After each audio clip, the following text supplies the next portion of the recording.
ano pa po ang karagdagang gastos natin sa dengue at bakit nawawala ito po sa atin? Well, unang-una, mabuti na lang ngayon ang PhilHealth, tinaasa nila yung tulong sa ano. At dapat naman, kasi ang PhilHealth, napalaki ng pera, hindi naman ginagamit sa ano. Maraming pa rin pera na hindi nagagamit. Mabuti na lang, lately, napalitan na yung issue, wala na yung one sickness na babayaran, wala na rin yung dalawang beses ka, pwede ka na rin mabayaran, dalawang beses sa hospital, mabuti nag-i-improve. Pero marami pa rin sakit na hindi kino-cover. Pero yung dengue, mabuti na lang, at least, kahit paano, tinataasan nila yung kita. Sa loob-loob ko nga, yung ginagasta nila sa dengue, kapiranting lang doon sa perang tinatago ng PhilHealth. No? Dapat kaya, hindi ko lang alam kung meron silang capacity para sa prevention. Dahil binanggit nga ni Dr. Tayak, meron naman pondo sa prevention, pero palagay ko nagagamit din yun sa napakaraming bayan, napakaraming LGUs na siguro kailangan ng prevention. Ano? At sana, nabanggit ko nga kanina, dalawang bagay na nawawala sa tao pag kakaroon ng dengue. Yung gastos na hindi naman covered lahat sa medical. Mabuti na lang ang SSS, I think, kahit na hindi ka na-confined sa hospital, if I remember correctly, kung 4 days kang house confined, may medical certificate ka sa dengue, babayaran ka rin. No? Pero ang problema, hindi naman covered lahat yung gastos mo. Yun na walang kita noong na-dengue. O yung nanay, halimbawa, na tatay hindi makatrabaho dahil mayroong may sakit sa kanila. Ano? At yung prevention para makakawa, napakalaking gastos sa pamilya niya. Multiplied by so many, as din Dr. Tayyip mentioned, napakaraming cases. Ano? Can you imagine pagka yung nawawala sa ekonomiya natin dyan? At yung health, natin na nagkakasakit ng dengue, I'm sure humihina yung katawan eventually, no? Nagkakaroon na epekto long-term sa kanila yan. Meron akong kilala nga na dengue 2 beses, nagmula kalaro po sa golf. Nagmula na din na kalaro. Dengue lang yan na sandali lang, na 2 beses. Nagmula na, humina, hindi na nakarecover. So, yun ang sinasabi natin, sana nga magkaroon tayo talaga ng comprehensive long-term plan. Gaya yung ginawa natin sa ibang diseases na sinabi kanina na nakura na. Lalo kagaya sa TB, no? Buti na lang yung TB, sinakyan ng Rotary Club talaga international, talagang binuhusan ng atensyon. No? Di naman nagkukulang ang gobyerno sa information dissemination. Pero palagay ko, dapat pagtuunan natin talaga ng gusto. Kaya sinabi, ang dami nating mga lugar na mayroong mga pinag-aanuhan ng mga lamok, ano? Yung mga tambakan dyan, sana ituon natin yung tingin doon. Bigyan natin ng tulong yung mga LGUs na kailangan ng tulong sa prevention.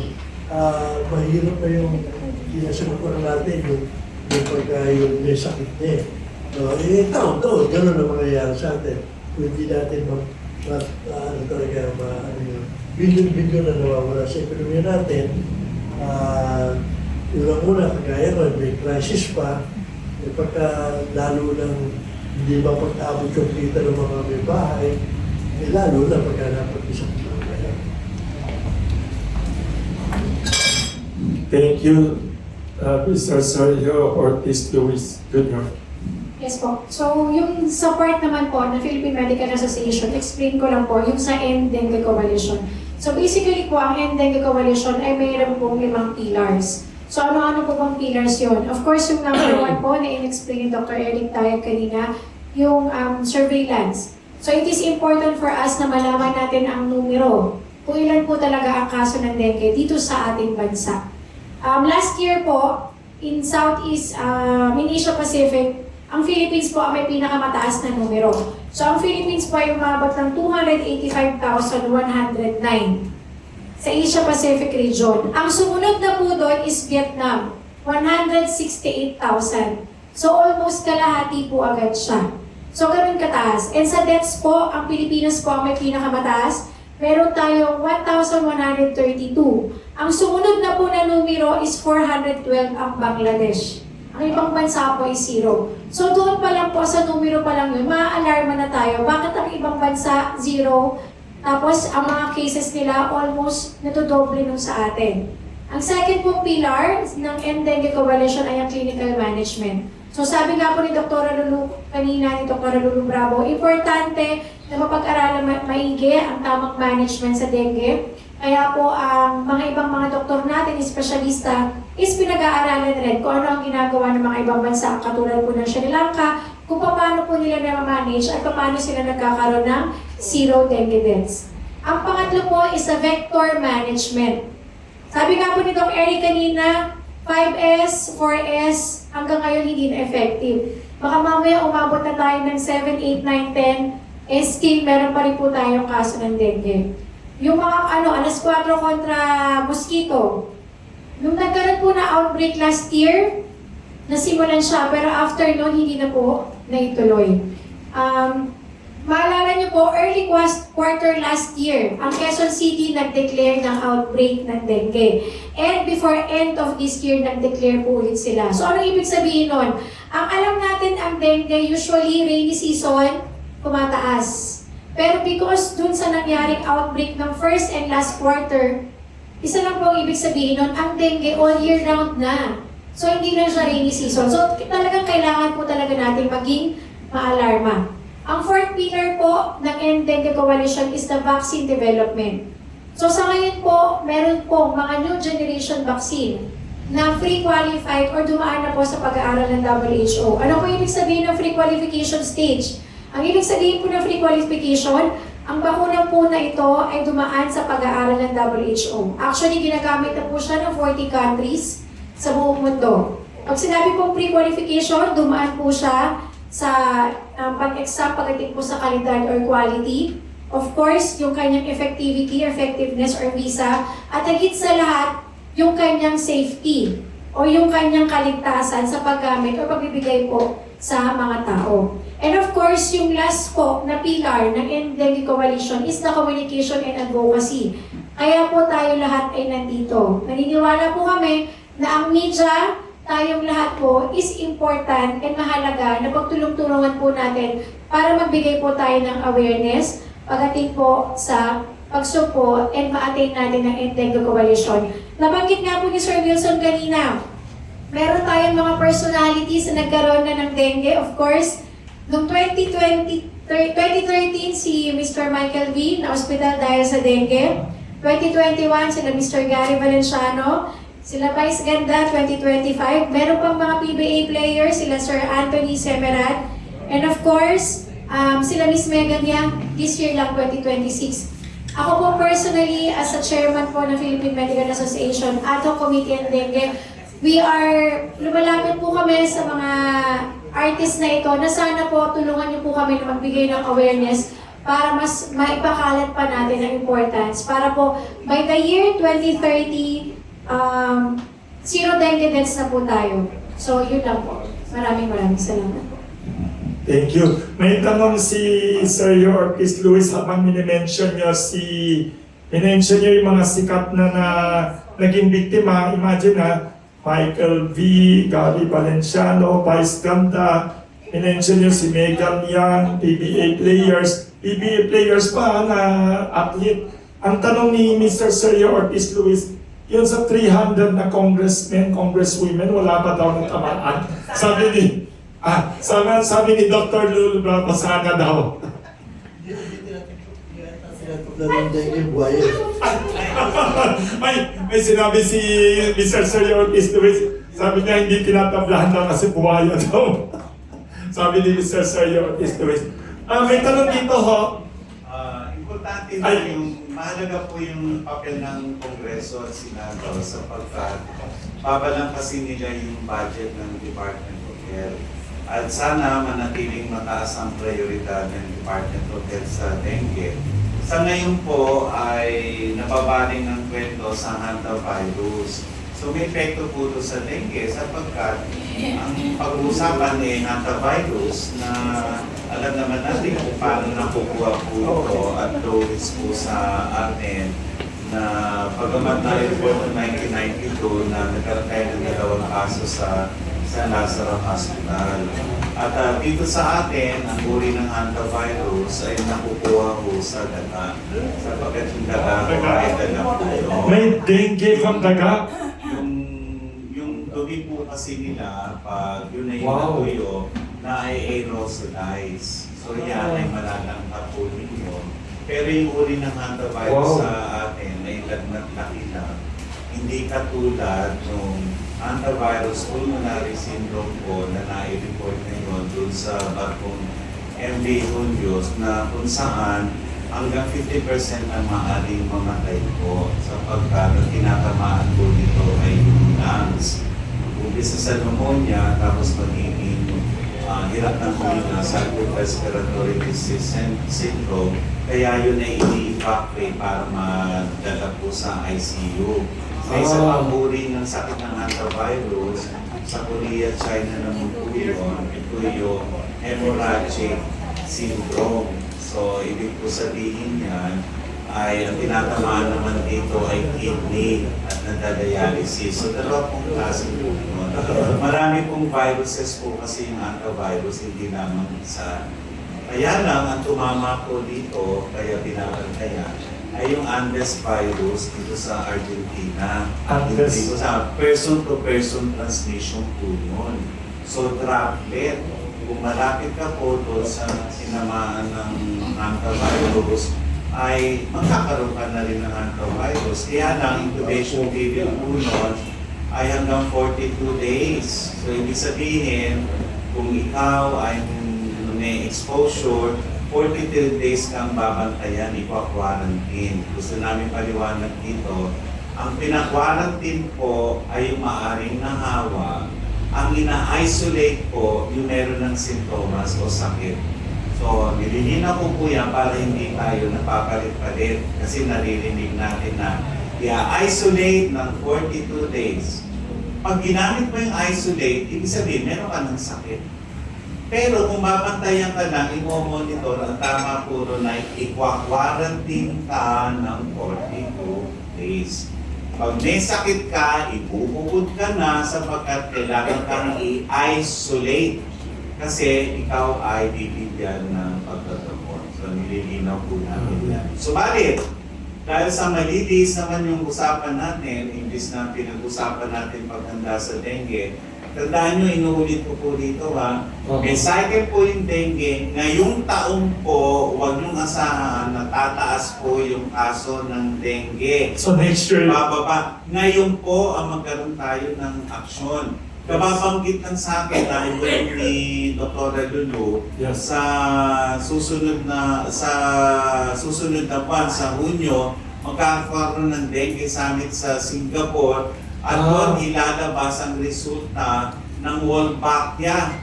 O ngayon, para malaman nyo ano yung Wolbachia, hindi lamang po yung bakuna, sapagkat panahon na dito sa ating Pilipinas na magamit natin yung Wolbachia, isang uri ng bakterya po yun, at ini-infect po yung mga mosquito para na sa ganun hindi na nila ma-spread yung virus. So yun po ay napatunayan na, subalit ilang taon na yon pero hindi pa rin nagagawa dito sa ating bansa. Bakit ho, Doktor? Yan po ay may kinalaman sa prioridad sa budget. Sapagkat ang sinabi ko nga sa kanina, at ngayon po na pagkalaman natin na nagiging seryoso na yung Department of Health at mukhang papatulan na nila yung Wolbachia.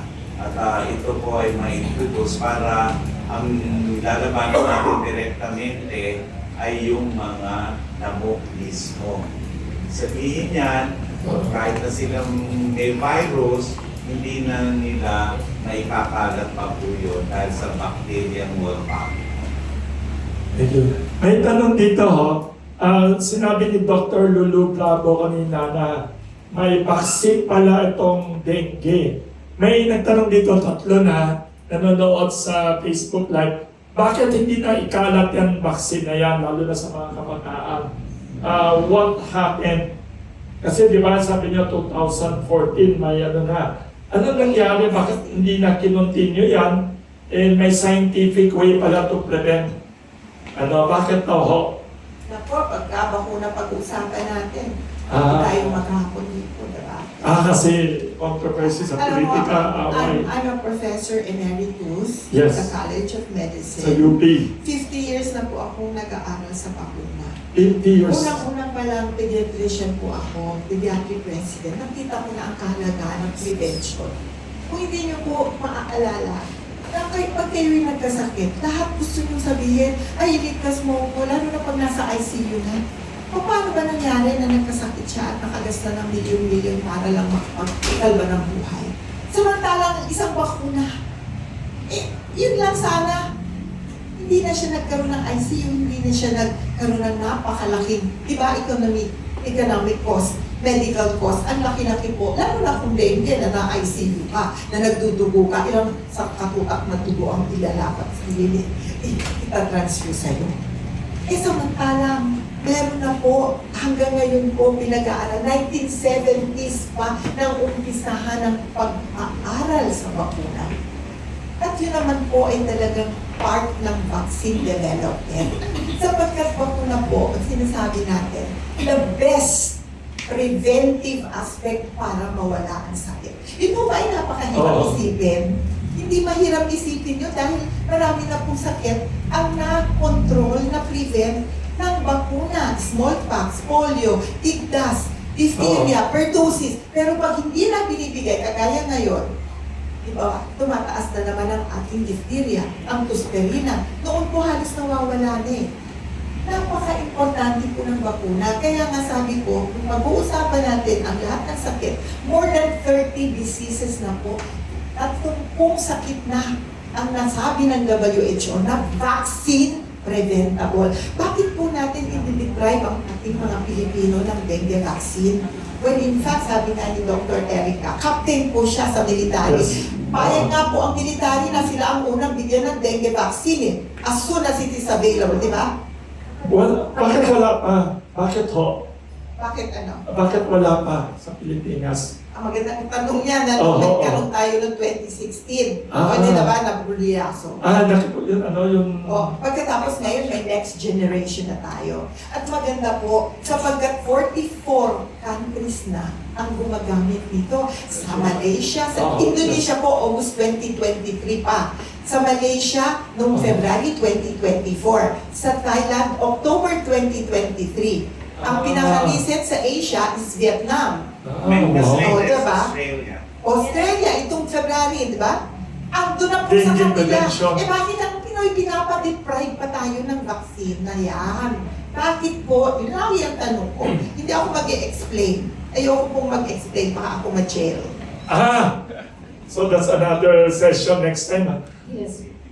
Actually din po, Sir Wilson, syempre, ang Yes. iba-ibang bansa, may iba-iba po tayong mga regulatory body. So, syempre po, kunyari, ang ibang bansa, ang Australia, yung mga Malaysia, yung mga Yes. binibigyan na po ng approval is dumaan sila dun sa tamang proseso nila. Syempre, dito po sa atin sa Pilipinas, ganun din po syempre yung ginagawa.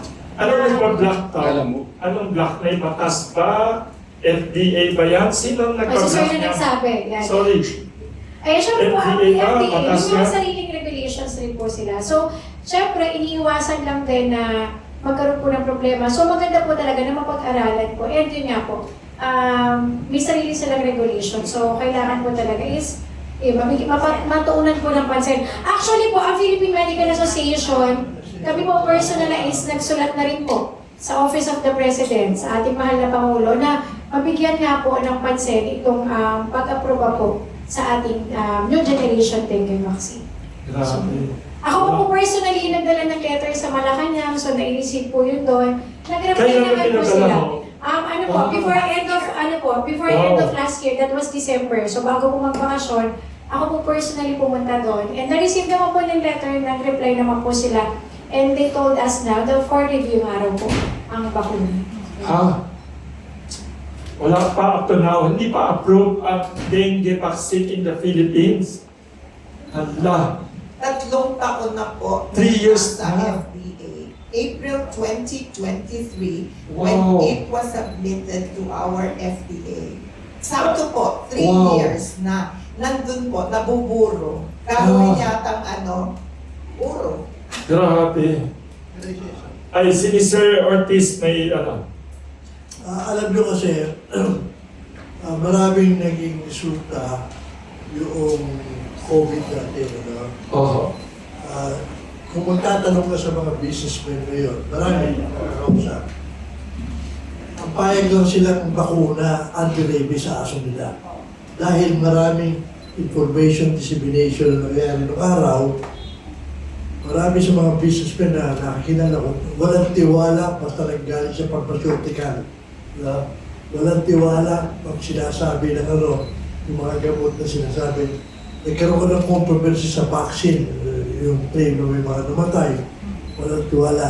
So unless talagang imminent na may danger, doon lang pumapayag mag-vaccine. So I think there has got to be a way to be able to turn this To overcome. perception. Kaya tayo, naglalakad tayo sa bakuna, sa magiging national. I'm sure maraming humaharang sa likod. I'm sure many businessmen are saying, wag yan, we're delikado yan.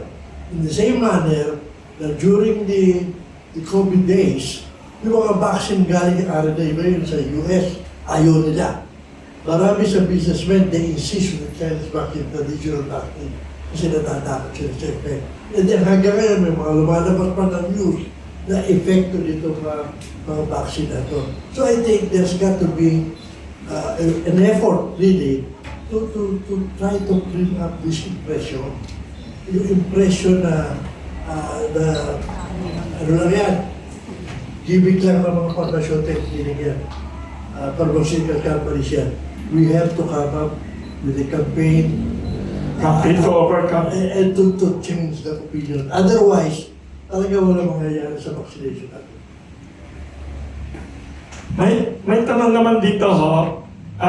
Sabi kanina ni Dr. Tayag, may connection daw ang Iran war and the Senate gulo kagabi to the dengue problem of the Philippines. Baka you can comment on paano nagkaroon ng epekto. And isa pa, may nagtanong dito, actually dalawa na, nagte-text dito, watching via Facebook Live. Sabi ninyo, pag rainy season, usually tumataas ang dengue. So, ibig sabihin ba na ang Pilipinas, ang dami natin baha dahil sa Palpak yung flood control project, nakakatulong din yan sa dengue problem natin. Yan, Palpak sa flood control ho. Yung fake. Okay, masyado ng yung connection sa flood control, ha? Unang-una, hindi na po, clean stagnant water. Ang baha ho ay maruming tubig. Hindi mo mabubuhay yung lamok na nagdadala ng virus, ng dengue virus sa Dapat malinis. Oo, kahit yung sa isang tansan, may patak lang ng tubig doon, kaya nang mabuhay doon yung mga titik-titik. Talaga? Kahit ang tansan lang? Kahit yung basong to, iniwan yung hindi nyo tinakpan. Oho. Hindi nyo nailigpit. Okay. Yung mga meron pang flower vase, Yes. Ay, oo. tinapon nyo yung tubig. Tapos naglalagkitan pa yung sides nun. Yes. Tapos nandun po yung mga itlog. Pati flower vase, saka mga hardin. Kaya linasin, garden. naiipon yung tubig. Oo. Kaya dumami dito yung dengue, sa pantingin po dyan, yung mga lumang gulong. Kasi maipon Old yung fires. tubig. Tapos Yung mga fish pan. nagkaroon tayo ng condominium building boom. So, ibig sabihin po niya, maraming halok lang sa agad hindi na halok lang. nailalagay po doon, naiipon yung mga tubig. Kaya Yes. doon po na Sa mga bubong. namamahay yung mga lamok. So, kahit sa loob po ng bahay, kung lumang refrigerator pa po ginagamit yung sahurang puron, eh pag tinignan nyo, daming kitikiti ro. Kahit sa banyo po, kung hindi nyo pinapanay yung pagpunas po nun, kahit Yes. konting tubig Yes. lang po nun. At Ah. pag kayo nakagat ng lamok, sa kanilang maalala, naku, baka dengue na to, babantayan nyo na po yun, yung pinento namin sa inyo. Kanina ho, binanggit ni Mr. Sergio, Yes. yan ho may kinalaman sa vaccine hesitancy o vaccine confidence. Yes. Tinutugunan niya ng dengue kasi sari-sari po ang opinion. May Yes. hindi naniniwala, Yes. may Skeptics. oo, na baka ito ay kasabuan ang mga parmasyotika para kumita po sila. Pangatlo, hindi nila nakikita yung magandang epekto. Kasi halimbawa yung COVID vaccine, hindi naman nag-prevent ng talagang COVID. Talagang Oo. magkakaroon. Kaya lang, epekto ng bakuna, hindi ka ma-hospital, hindi ka Ah. mamatay. Hindi na Ah. mailiwanag ng maayos yan. Hindi Oo. katulad ng ibang bakuna, may mga bakuna na ilang beses mong ibibigay. Yes. Bigyan ng proteksyon. Sa anti-rabies, hindi pwede Yes. isang injection doon. Yes. Babalik ka ng 4 hanggang 5. O kung minsan 6 pa. O yung ngayon, katatapos lang ng Department of Health dyan sa Mindanao at Farm, yung measles rubella ng vaccination. Umabot ng 89% po yun. Ang target ay more than 90%. Ngayon gagawin naman sa Luzon at Visayas. Sa June, dito sa Metro Manila, mag-umpisa sila ng pagpapakuna. Hindi na to house to house. Kailangan turuan natin yung mga tao na Yes. dadalhin nyo sa health center. Bakit? Abay, nung nasanay na ng house to house, wala nang pumupunta sa health center. Kasi ang katwiran nila, huwag na tayo pumunta nun, pupunta naman dito sa bahay natin yung magbabakuna. Hindi na po ganon. Kailangan po pumunta kayo sa health center at doon po magpapabakuna. Yung mga bata dito po sa Luzon, Visayas, sa June po, August po sa ibang parte ng Luzon, Visayas, mauna po dito ang Metro Manila. Tapos na po yung Mindanao at saka Marn. O Mr. Wilson, Yes. baka mamaya pwede nyo imbitahan yung health Yes. center dyan. Pwede, oo. Maraming mga batang dinadala rito, bumibili ng pantisan. Oo, dito na lang Ayusin magpabaksin. nyo to, dito magpapabakuna. Uy, ilista mo yan. Good malapit idea. lang ako mismo magpapakuna. Ay, sige ho, dito, sige ho. Bata. Yes, tas Ngayon ibigay po, yung doon sa dengue vaccine, Oo. tanggap na ho namin na malaki yung epekto ng nangyari sa Denvaxia. Okay? Oo. Hindi pa tayo nakaka-alis doon sapagkat lahat ng bagong bakuna na maaaring Oo. malaman natin, ikukumpara natin sa Denvaxia. So Yes. kahit na anong paliwanag, nandun pa rin kasi yung stigma, tawagin Oo. na natin, stigma, Oo. kaya masasayang lang ang laway nating lahat. Ngayon po, ang proseso po ay nanggagaling po sa DOA sa FDA. Tingnan po nila yung ebidensya. Kasi ito po yung tanong. Kung may na apat na pong bansa ang nag-approve po nung kasama na yung World Health Organization, ano merong nakikita nila kung bakit ayaw maaprubahan ano yun? Kailangan ipaliwanag po nila yun Yes. para sa transparency. Ako galing po sa Department of Health. Ako po'y naniniwala na ang FDA may kakayahan para sabihin sa atin kung ito ay yes or no. So paliwanag po nila kung bakit hindi. Para nang sa ganon ay pagtuunan na ng maraming sektor kung ano maaaring gawin para hindi na po dumami yung kaso ng dengue sa atin. So ano ba, magsabi ang Department of Health, ayusin natin ang paggagamot para walang namamatay. Di ganun na lang gagawin natin.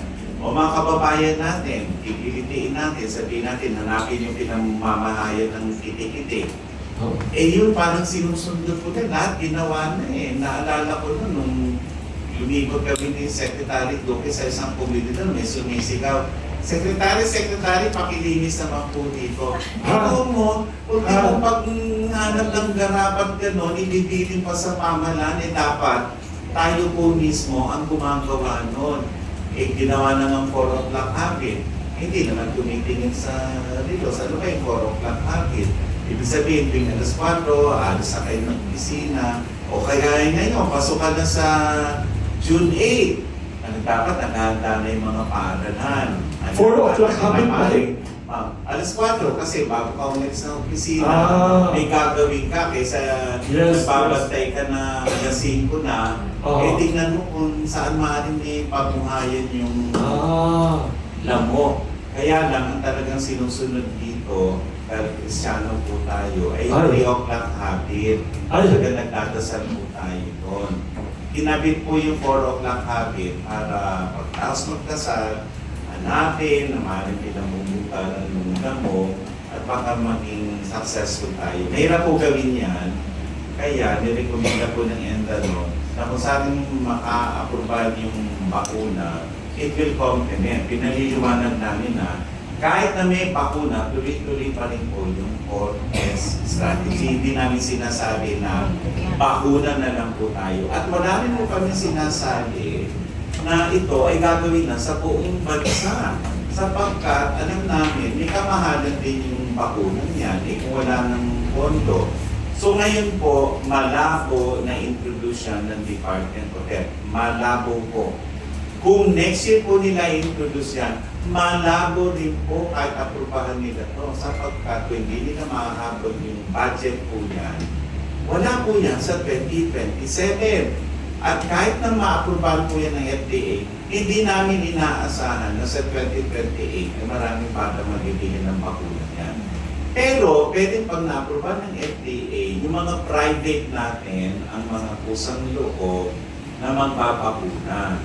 Siyempre, may problema tayo doon kasi yung pwede nang magbayad ng bakuna, mabibigyan. Paano naman yung maraming bata na walang panggastos? So, ang tansya namin dito, Dr. Gulo, kung papalalin at apurbahan yan ng Department of Health, baka 2029 bago magkaroon ng bakuna. At that time, marami pang bagong bakuna ngayon ang out. So, ang tanong, kailan ba maaprubahan po yan at may pera po tayo nakahanda at ihanda po natin ang mga bayang-bayan para mainam po pagpapakuna at huwag na pong maulit kung ang tingin niyo po ay talagang naging masamang karanasan yung self-bank siya, aayusin po yun para hindi po nag-aalala yung mga tao. Pero sa takbo po ngayon, mukhang 50-50 po na ma-approve yung bakuna. Marami po umaasa na aprobahan nyo na po yan at kailangan naman ng paglalagay ng guidelines paano na sa ganon ay magiging ligtas at maayos po yung pagbabakuna. Hindi naman ibig sabihin po yan na na-aprobahan ng FDA bawat kampo ay may bakuna na hindi po ganun yun. Di ba, Lolo, naalala mo nung in-introduce yung hepatitis B vaccine, ilan lang yung nababakunahan. It will take 10 years. 10 years? Yan ay naisabi ng Department of Health sa immunization program yung hepatitis B. Ganun po katagal. Yung mga bakuna po kasi lumalabas, yung bakuna lumalabas, private sector muna po gumagamit nun kasi masyadong mahal. Kalauna, bumababa yung presyo at saka na nakakaroon ng pondo yung DOH. Pero, may tatlong klaseng bakuna po hindi na po dumaan sa ganun. Yung COVID vaccine, yung Dengvaxia, yan po, at yung masasabi nating anti-rabies vaccine kasi maraming natatakot po yung binanggit nyo. Tinamaan ka ng rabies, wala na. Kahit wala na talaga. Kaya kailangan, patay ka. ko naman yung kapag mga businessman, ay may tiwala dun sa anti-rabies. Pero gusto kong sabihin po dito, may mga peke pong anti-rabies vaccine. Kaya pinipeke na po yan. Kaya kailangan yung FDA, hindi naman naka-approve niyan, minomonitor po na hindi tayo pinapasok dito ng mga peking bakuna at iba pang gamot. Paano malalaman? Hindi po ganun ka. Wow, fake or fake? Paano malalaman? Fake sa Hindi ikaw nakagat ng aso, bakuna ka. Mas wala na fake ko. Ay, grabe. Peke yung anti-rabies. Hindi namatay ka pa din. Kasi peke yung binigay sa'yo. Grabe. O kaya lang, ayaw mo naman lang ng gano'n. Pero yung FDA, ini-inspect muna po yung pinipili ng DOA. Kasi bago i-release yun ng DOA. Yes. O pag nilinaw po yan na, pag DOA siya bumili, hindi nyo magagamit agad yan hanggang walang report yung FDA that this is the real thing. Ang maaari po niyan, mangyari ay wag naman sana sa pribadong sektor. So doon baka po kayo ay mabiktima ng fraud. Ibig sabihin mga fake na gamot. Marami na ano ngayon, mga Dami. fake. Hindi lamang po yung fake na gamot pati fake endorsement. Tulo hanggang Ay, oo, sa social media. Nag-endorse daw ako ng Oo, ay. magic milk. Fake endorsement. Hindi po. Maraming tumatawag sa akin na Sabi niya. umu-order sa akin ng lata-lata ng gatas. Ha? At Magic ito daw milk. may anti-cholesterol. Dr. Payag. Nasasama Wow. ko dun sa kwento, nireklamo ko na po ito. Ah. Ay kalat na kalat na po, hindi ko napigilan.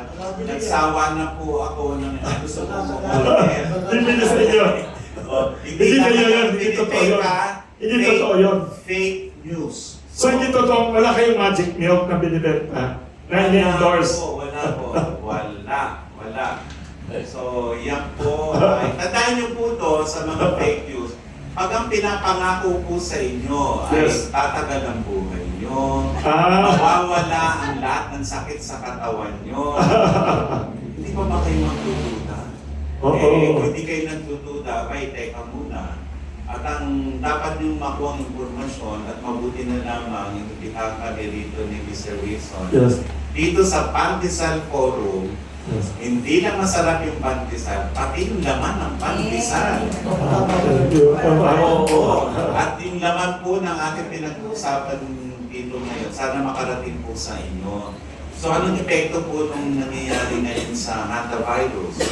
Oo. Ibig sabihin pag-uusapan, hantavirus pag-uusapan. Lalo na yung mga Pilipino na ipakarantin ng 42 days sa Netherlands. Pangalawa, ano naman yung epekto nitong impeachment? Siyempre, hindi pagtuunan yung Oo. dapat na halimbawa. Natidelay. Yes, may Oo. iba ngayon yung Topic. pagkakaabalahan. Tama. Pero naniniwala kami na ang Kongreso at Senado ay gagawin pa rin para na sa ganon ay maayos po ang prioridad sa kalusugan ng ating bansa. Ito fuel crisis. Oo. Marami pong maghihirap at nahihirapan na po. Ang isang epekto po na ito sa dengue, ito Oo. magugulat kayo. Yes, yes.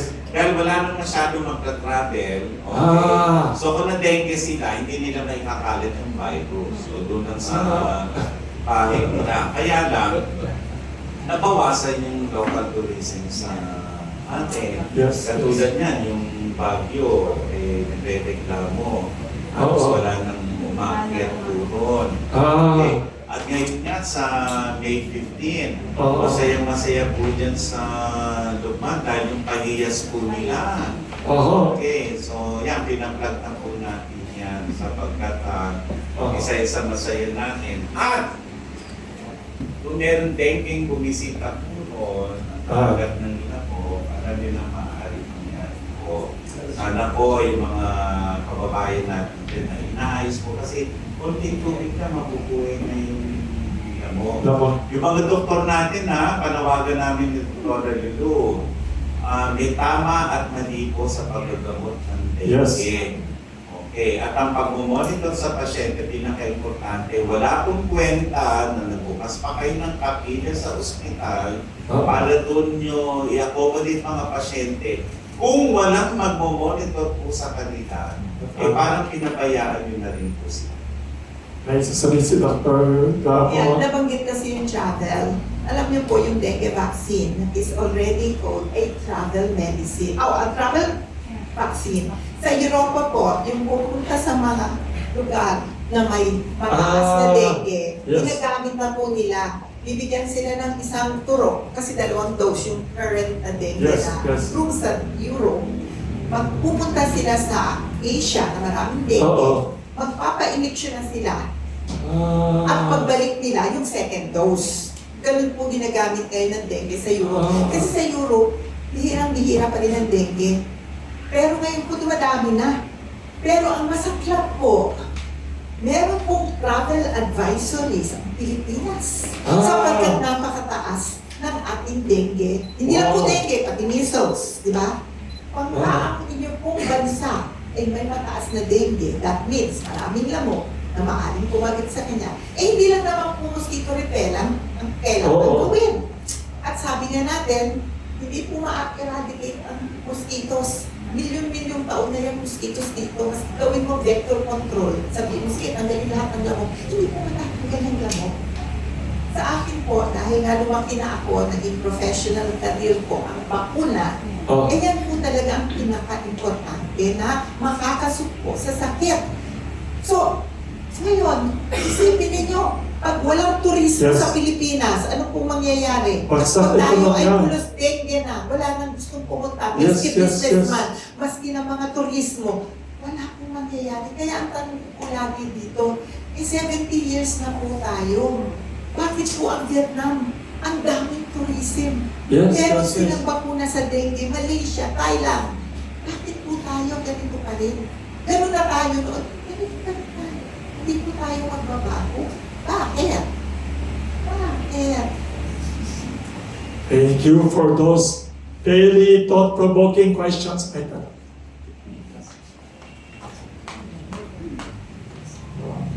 Hello po, I'm Alan Limos, po reporter from the Manila Times. Anyone can answer this question? I have several po actually.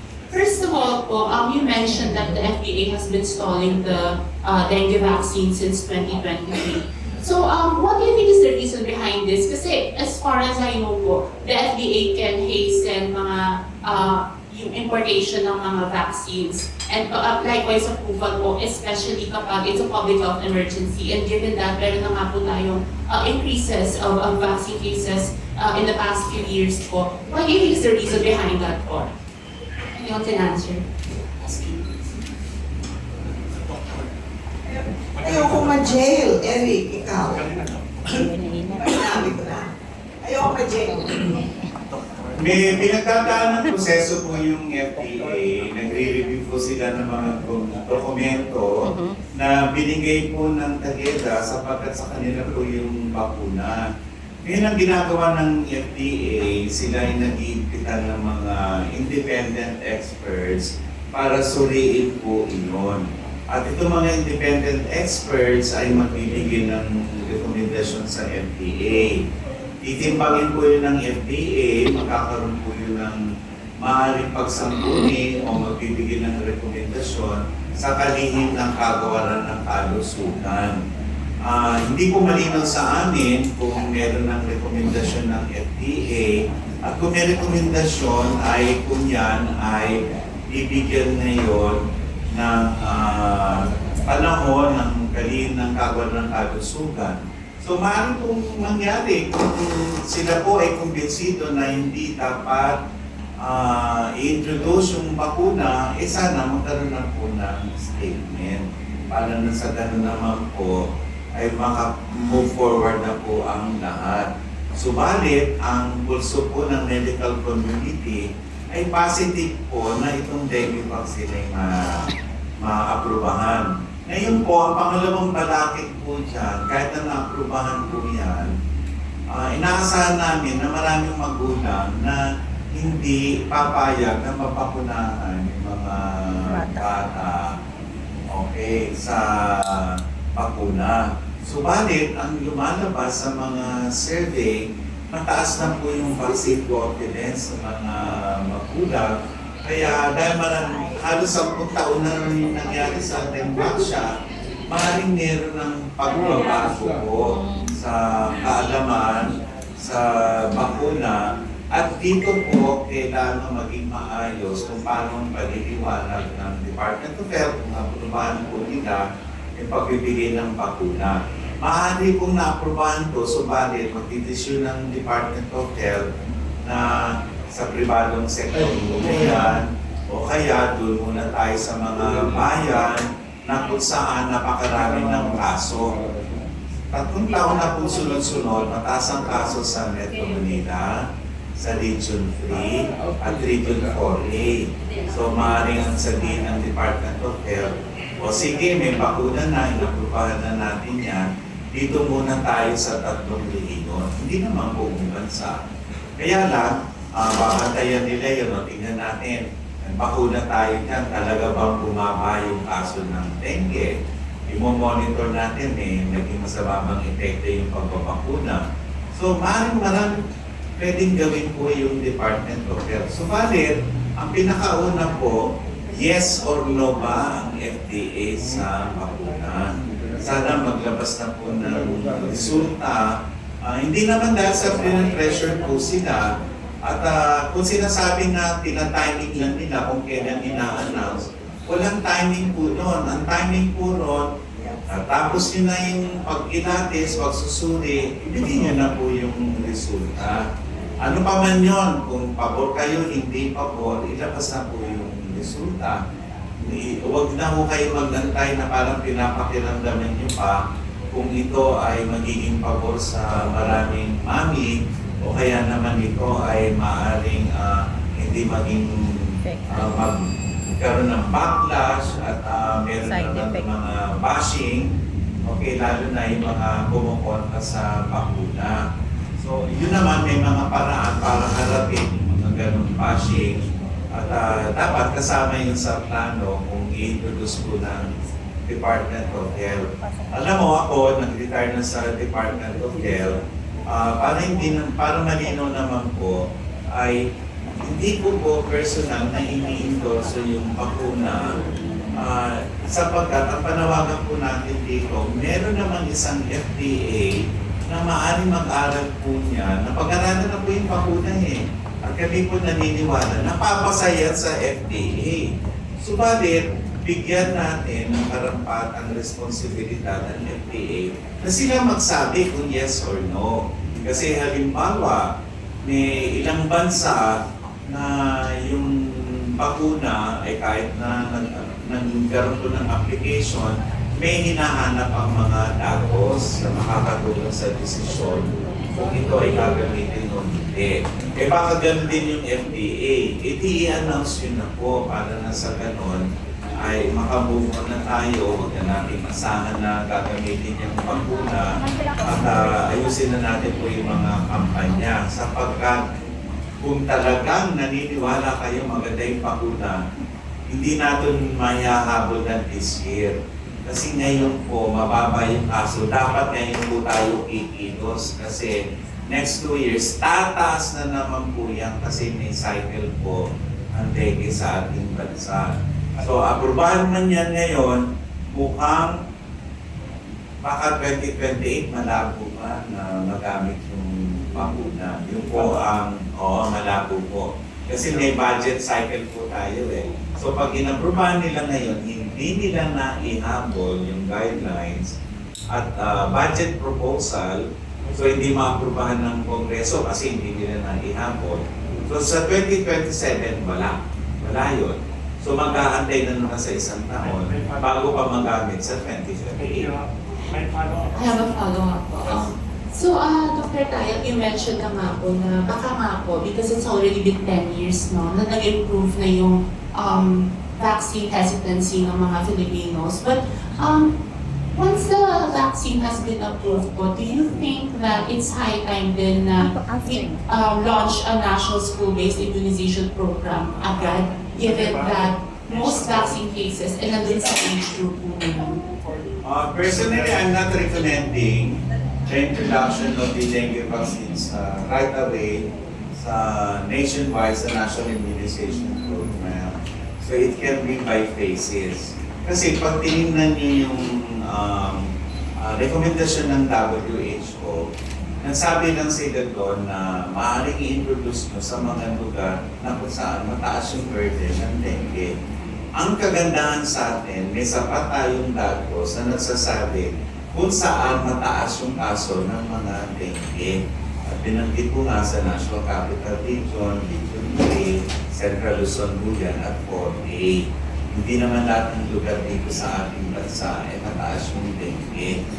Okay, so sinabi naman ng WHO, pakikinabangan yung bakuna sa mga lugar na mataas po. Okay. Pero, siyempre, mas maganda kung lahat ng bata ay mapapagunahan. DOH has to consider the budget kasi mahal yung bakuna. So, hindi naman inaasahan natin ng murang kagad yan. O, katulad nga, halimbawa sabi sa Sumela, 0 to 5, 12 million yung babakunahan. O, sa 1,000 ng bawat isa, 12 billion na kagad yun. So, yun, pinag-aaralan muna bago mo i-introduce. Kaya na, ang unang step doon, aprobado ba o hindi? Kasi hanggat hindi ginagawa yun, walang plano. Yun ang dapat muna mangyari. Do we approve it or not? So, 3 taon na pong hinihintay decision yun. So, wala pa pong sinasabi yung FDA. Siguro panahon na para sabihin na, halimbawa, wala pa kaming desisyon, kami ay nag-request sa gumagawa ng bakuna, nadagdagan pa nila yung dokumento, sabihin na nila kung ano yung kulang para malaman natin. O kaya naman sasabihin nila, hindi namin inaprubahan dahil ito ang mga dahilan bakit hindi namin inaprubahan. Pero kami sa End-Dengue Coalition, naniniwala kami, there's enough evidence na ito ay pwedeng ma-introduce po sa ating bansa. At ito po ay sinililinaw namin, wala po kaming kinalaman sa mga gumagawa ng bakuna. Ang tinitingnan din po namin yung evidence po. Okay? Ebidensya. Kasi kami nakakasaliksik. Nakikita namin yung mga pag-aaral tungkol dito. At kami, tinatrack din namin yung mga karanasan ng mga bansa na introduce na ng bakuna. Maganda yung resulta na nakukuha nila. At ito'y nalalaman din natin.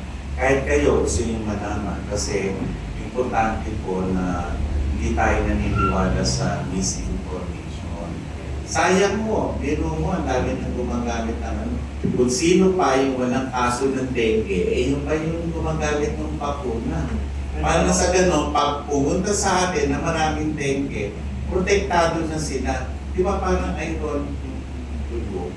Ang may protection, yung hindi naman at risk talaga. Tapos tayo na at risk, wala, naghihintay tayo. Mapapakunahan hindi. Ang kagandahan po nito ay meron ng mga edad, dulo, yung makikinabang sa bakuna. Subalit na ibang bansa, halos lahat pinapapakunahan na sa dengue vaccine. Thank you, Dr. Last question na po, ano po legal standpoint po, Dr. Nayak? Shifting gears na po ng konti about the hantavirus po. Kasi there's a lot of speculations and rumors po kung ano po yung mangyayari dun sa 38 Filipino crew members po. I think the last report was they will be quarantined for about 42 days po sa the Netherlands po. But once they decide to come back home here in the Philippines, ano po yung mga precautionary measures po natin sa kanila po? Unang-una, pag sila po i-quarantine ng 42 days, ibig sabihin niya, may protocol po araw-araw para malaman kung sino ang may sintomas. Ginawa na natin yan sa COVID. Sino man doon po na magkakaroon ng sintomas ay kailangan i-isolate. Tatanggalin po doon sa quarantine area, dadalhin sa ospital, depende kung gaano grabe yung sakit po na makukuha ng mga kababayan natin doon. Sana ay manatili silang hindi na hawa, nagkasakit doon sa 42 days. At the end of quarantine, ay pwede na po silang i-release at pwede silang i-repatriate sa atin at hindi na po kailangan ulitin yung quarantine. Kumbaga sa ay bago sila palayain po ron, ay bigyan sila ng clean bill of health. Ngayon po, dun sa mga sumusubaybay po sa antivirus, tandaan niyo po, may mga pasahero yung barkong yun na hindi tumuloy sa paglalakbay at umuwi na sa kanilang pinanggalingan. Sumakay po sila ng eroplano. Dahil po yung virus na tumama po ay yung Andes virus, yung po ang merong person-to-person transmission. Pag daga po kasi, pag nahawa yung tao, period na yun, hindi ko na mahahawak ito. Para magkaroon si Lulu, dapat malanghap niya rin yung virus ang galing doon sa daga.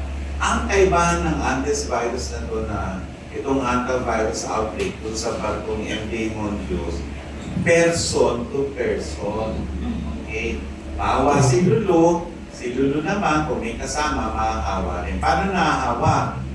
Salita ko, tumalsik, tumama sa mata niya, ay mamahawa na siya. Pero yung prolonged contact, hindi naman yung parang nagkatinginan ng kayo, maahawa ka na. Thank So, you. ibig sabihin, nasa isang alpawa, ngayon sa isang kwarto tayo, halos magdadalawang oras na tayo dito. Meron isa dito may antivirus. Okay, may mahahawa. May mahahawa Thank you. sa antivirus. So, yes, ang pinagdidebatihan ngayon, ano ang totoo? Nakakahawa na ba yung isang may antivirus kung kailan meron na siyang lagnat o hirap ng huminga? Or bago pa nagkasintomas ay nakakahawa na? Doon mayroong debate. Kasi Oo. bukas ka pa magkakasakit, Ikalat pa sa Senado. ngayon nakakahawa ka na pala. Sabi ni Serge Ortiz, baka kumalat daw sa Senado. Hindi po malabo po. Malabo. Oo, kaya paliliwanag ko po sa inyo kung bakit malabo. Ay, Kasi deadly po yung virus. Kalahati po nun, talaga hospital kagad. Thank So, you. kahit anong mangyari, hindi mo kakayanin na nasa bahay ka lang. Talagang pupunta ka sa ospital. So, sino panghahawakan mo nasa ospital? Thank you. May tanong pa ho, may maraming tanong pa tayo. May sikat tayo ditong doktor ho na supporting the Dengue Coalition. Si Dr. Edward Mendez is a book author, former actor, customer din ng Kamuning Bay. Pinag-press ko siya noon dito sa TV5. May ano siya. And he's a doctor from University of Maryland graduate. Baka may tanong ka about dengue situation in the Philippines or any thoughts about dengue? Kasi ang complaint ng mga doctors natin sa Pilipinas, 70 years na daw tayo we are the first country now, we were the first country to announce dengue as a problem. Now we still struggle with dengue. Dr. Edward Mendez. Good afternoon po. Thanks Wilson for Yes. inviting me here. Just correction, I'm in sports science. I work with health and wellness. My father has the same name as I am. He's an MD, so I come from a family of doctors. But just, I've been listening to everyone here, and I understand that dengue has been a problem for a long time, and naiwanan na tayo ng ibang bansa, which is unfortunate, and there's other factors to why, and we won't talk about that. But just recently, actually, the timing of your invitation was almost impeccable because I wrote down my question because I recently attended the IFBRA medical conference in Korea together with doctors and scientists. They're from different parts of the world where there were discussions on high frequency hyperthermia and emerging technologies related to immune response and viral management. So, since dengue treatment still relies heavily on supportive care, from your experience, doctors, which stage of dengue would present the best opportunity for technologies like these to be further explored in the Philippines as a other type of treatment? Thank you.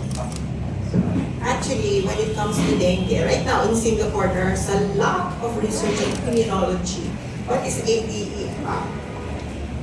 Yung tinatawag natin enhancement when you have, kasi 4 serotypes yan.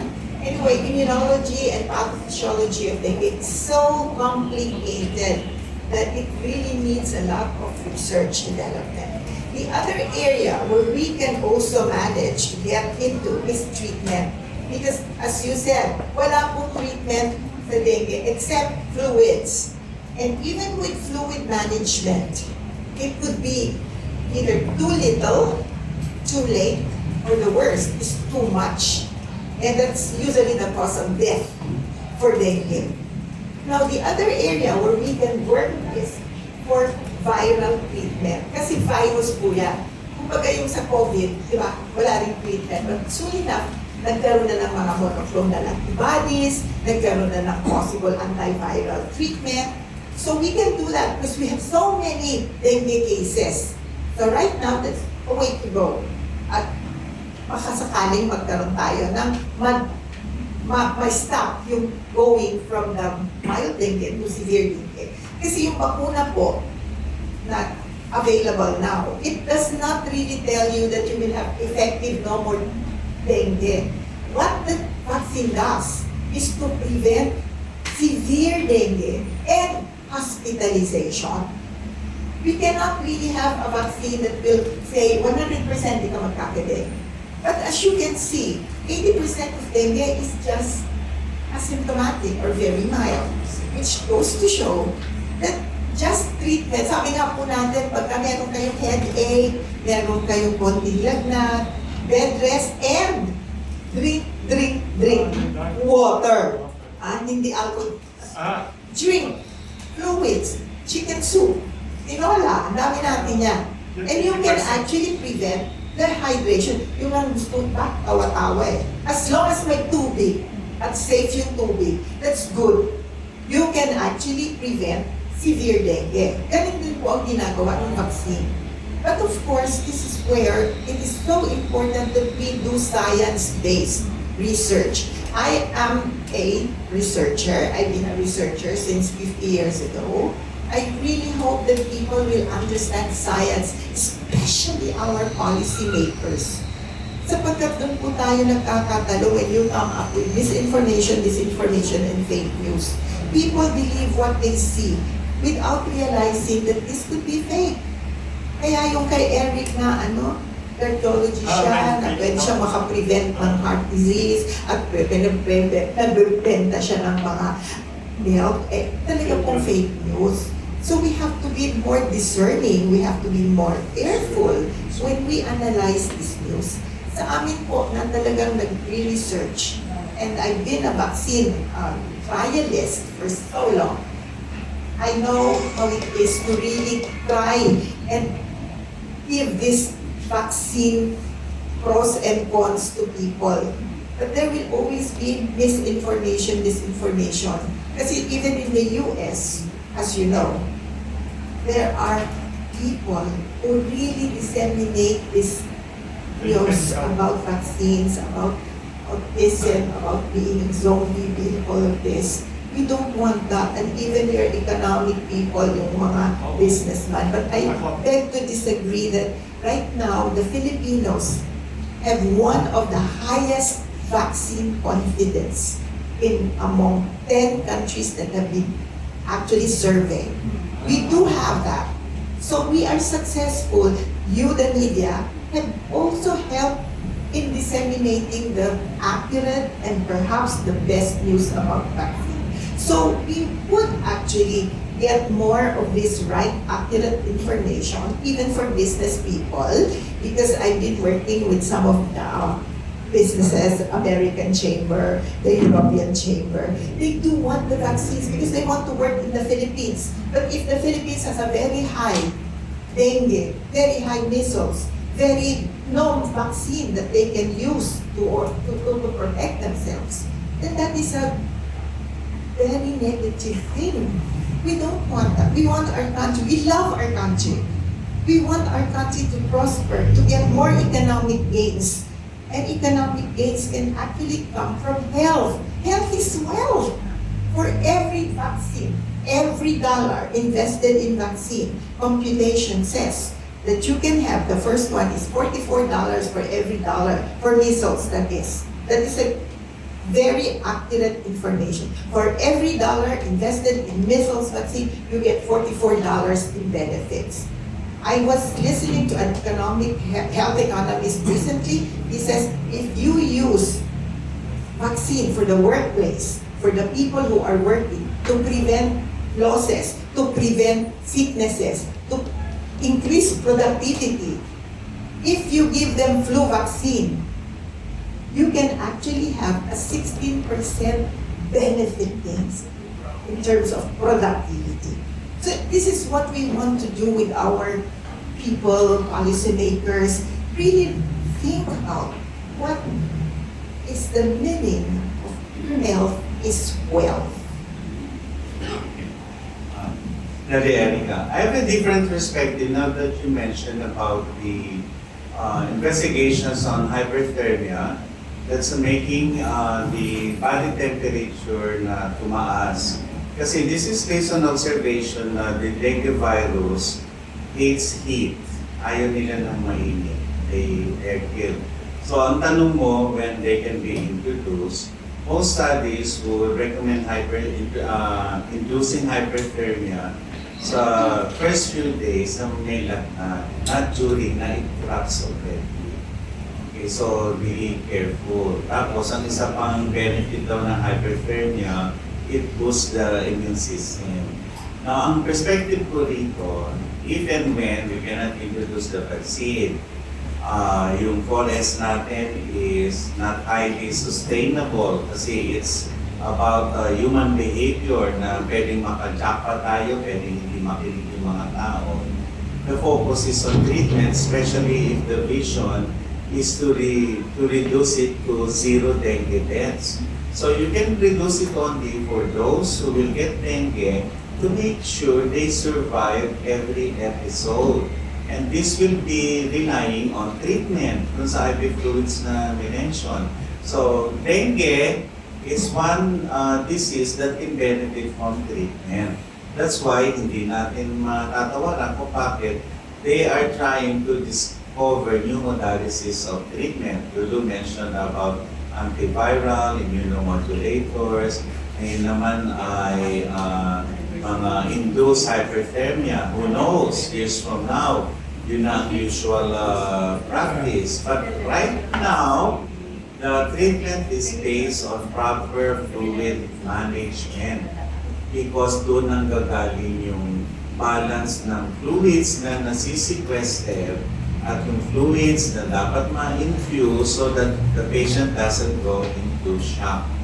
Yun ngayon ang inaayos. And many doctors are looking at the Sri Lanka experience. Wala na kasi namatay na dengue noon. So what's their secret? Binisita na yung ilang experts dito, nakikinig naman. But there is some debate arguments if what is in Sri Lanka is also best for the Philippines.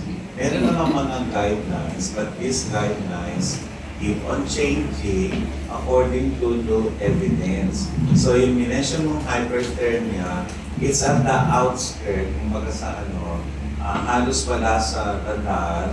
But this is based on observation na mataas yung temperature, namamatay yung virus. Pero hindi na siya pwedeng gamitin doon sa stage ng dengue na bumagsak na. Kasi tinatanong mo kung kailan gagawin. Sa first 3 or 4 days kung dengue. Pero lampas nun, hindi na pwede yung induced hyperthermia. Saan ka naman bumaba na yung lagnat tapos patataasin mo pa yung temperature. Diba? That's crazy. Last, sir. So, in conclusion, Dr. Eric, you think that there is some potential and promising effectiveness on that type of treatment, which is hyperthermia? The verdict is still out there. I will still be advocating for the fluid intervention kasi yun ang importante and there's evidence for that established na. Okay, let us be wary about introducing new technology without enough evidence. Yes, nandun yung observation that it does this, but in reality, that's what it's supposed to do. Yun ang question. Okay, thank you.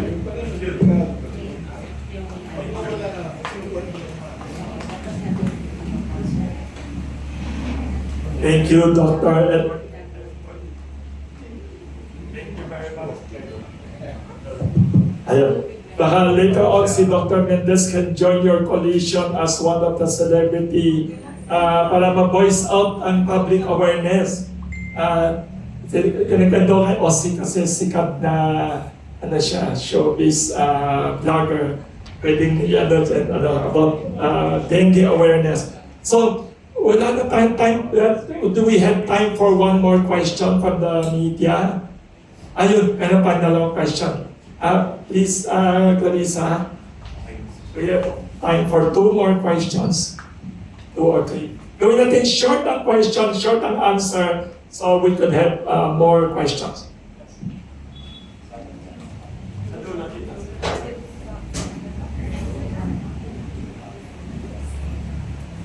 Hi po, I'm Patrick from Business Mirror. So my first question is, if dengue continues to rise unchecked, what could this mean for the Philippine economy in the next 5 to 10 years?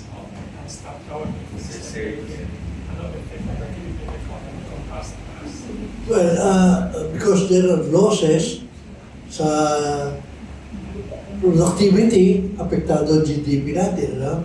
Tapos sa expenses, apektado yung PhilHealth natin, yung SSS natin.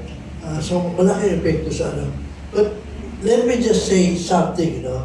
We're talking about FDA here.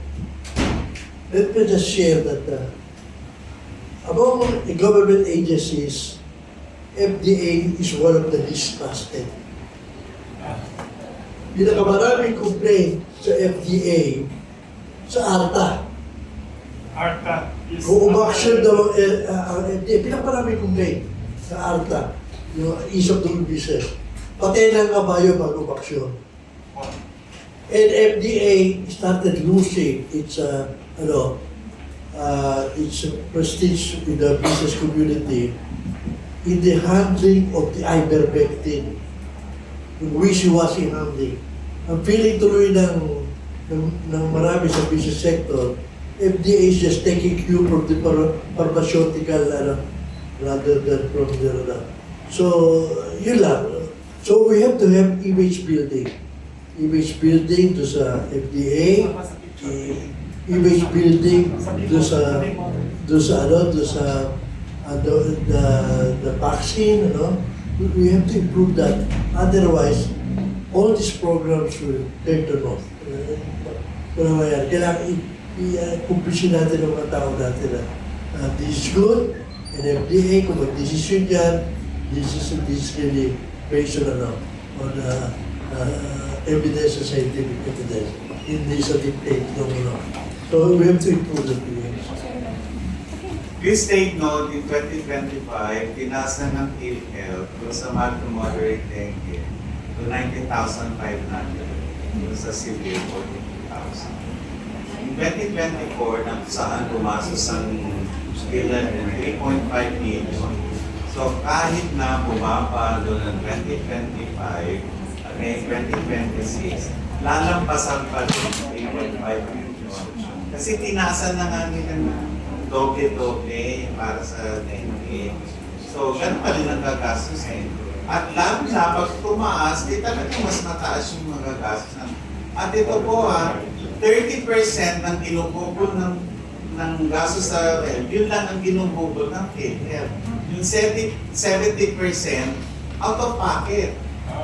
Yes, yung pagbisibisita sa ospital, yung pagsundo, paghatid, yung pagkuha pa ng ibang supply sa ospital, dahil na wala ka ng trabaho, wala kang kinita, yung kinikwenta, yung mga hindi pumasok sa paaralan. So, yung mga nanay na nagbabantay, nagtatrabaho, wala rin ngayon, walang Pag binenta mo lahat yun, billion mo talagang kapalit. Huwag yung tingnan lang yung nagagastos niya sa ospital. Yung mga na-ospital na may trabaho, nawalan po ng sweldo yun, nawalan sila ang konting kabuhayan. Malaki na po yung 7 araw, wala kang kinita. Ako, kahit minimum wage lang po yun, malaking bagay na po yun. At sa isang, kaya nga, kumbaga sa kung gusto lang natin niramin bawal magkasakit. Last question na lang po. Thank you po. Last question na lang po from me. Two-part. Dengue has been applied to Filipinos, as you mentioned, for about 70 years na po kay kaso ng dengue. So, kahit gano'n na po katagal, bakit pa rin po patuloy yung pagtaas ng kaso sa bansa? And then second po is, how should the citizens, government, and health institutions reinvest to diminish the cases and deaths?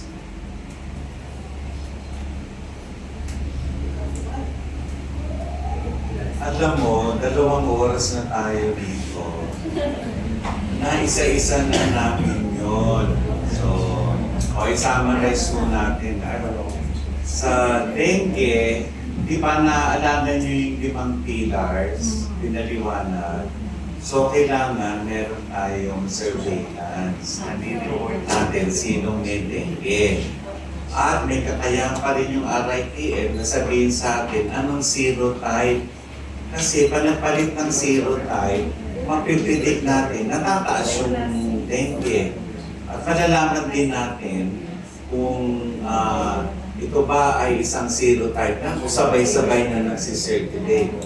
Pangalawa po ay yung paggagamot po namin. So, treatment po yun. So, ito, panawagan natin sa mga doktor. Pangatlo po, yung prevention po, yung 4S strategy na tinatawag po natin. Okay? Kasama po doon, ang pinaka-train na po doon ay vector control. Ito ang mahirap po doon na sa ginagawa po namin.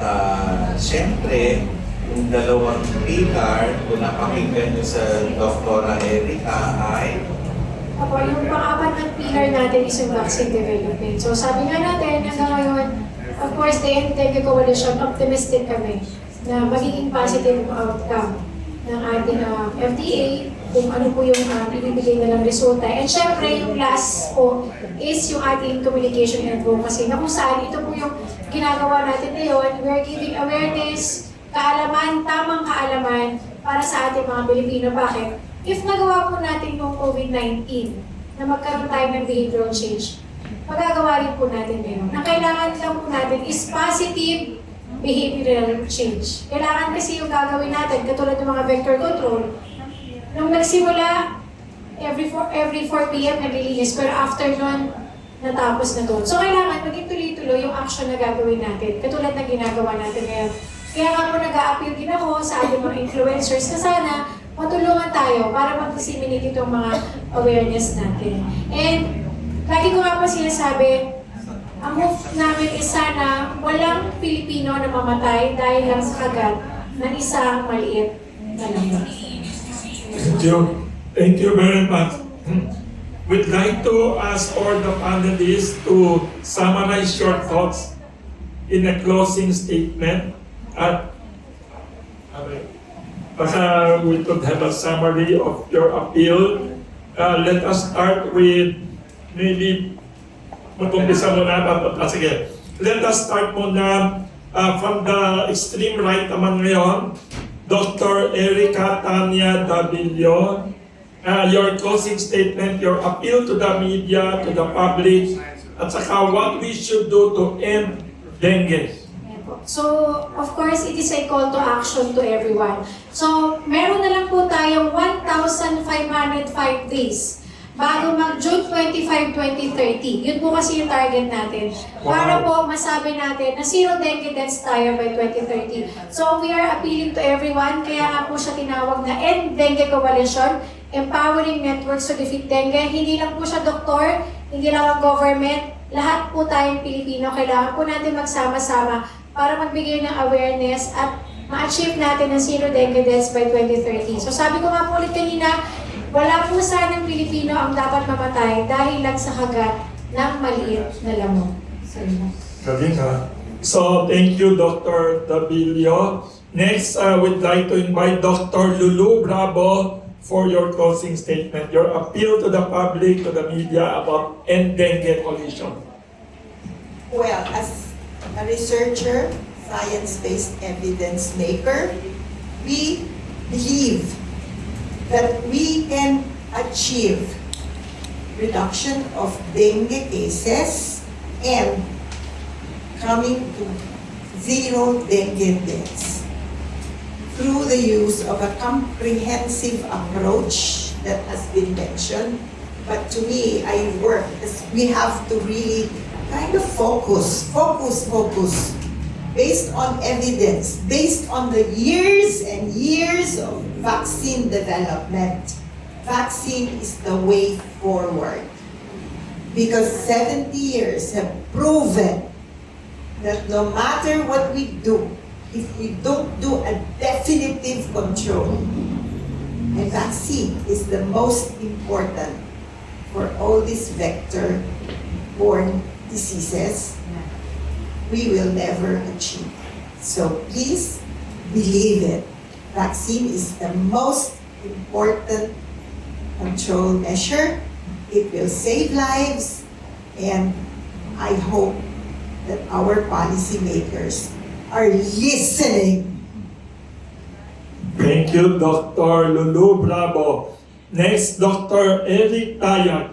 Closing statement to the public. Magandang umaga po sa inyo lahat muli. Nagpapasalamat kami dito sa Pandesal Forum at nabigyan kami ng pagkakataon ng mga kaliwanag, mga bagay-bagay tungkol sa dengue at kung ano maaaring economic impact po nito.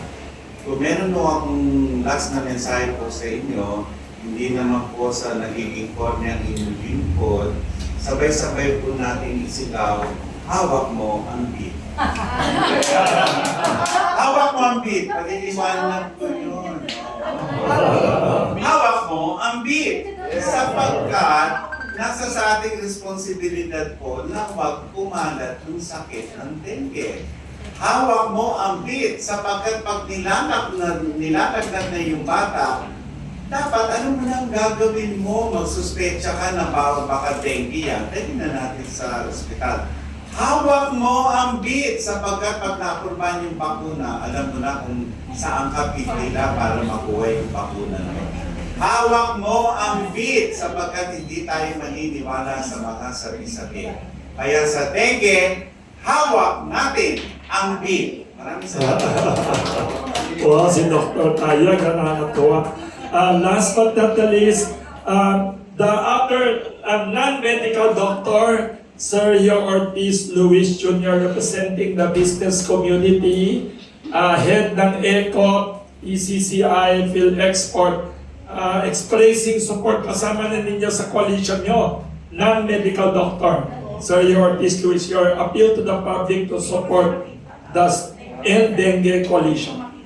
Well, I'm very privileged to be part of this forum, and I hope that in some way we can contribute to reversing some misimpression about vaccine, about some agencies of the government, because we have to help each other so that we can correct this. Otherwise, we will not be able to move our advocacy for dengue eradication. Nagulat yung mga tao na tuwa daw sa linya nyo kanina. Bakit you can repeat again yung linya ninyo na bakit daw mga congressmen daw hindi matalab daw ang dengue. Sabi ninyo kanina, may sinabi kayo na tuwa maraming nanonood. Sabi ninyo na buwaya kasi sila kaya walang epekto ang mo. Sabi niyo yung mga, sabi ni Mr. Sergio Ortiz Luis. Next, we had once again, thank you to our outstanding speakers, idealistic. We have, of course, Sergio Ortiz Luis Jr., Dr. Eric Tayag, Dr. Lulu Bravo, Dr. Erica Tanya Davillo. We have a tradition here sa Pandesal Forum. Also, thank you to our special guest, a doctor, celebrity, former actor, Dr. Edward Mendez. Imbitahin natin to come here also. Mag-photo tayo. Tayo with the Pandesal.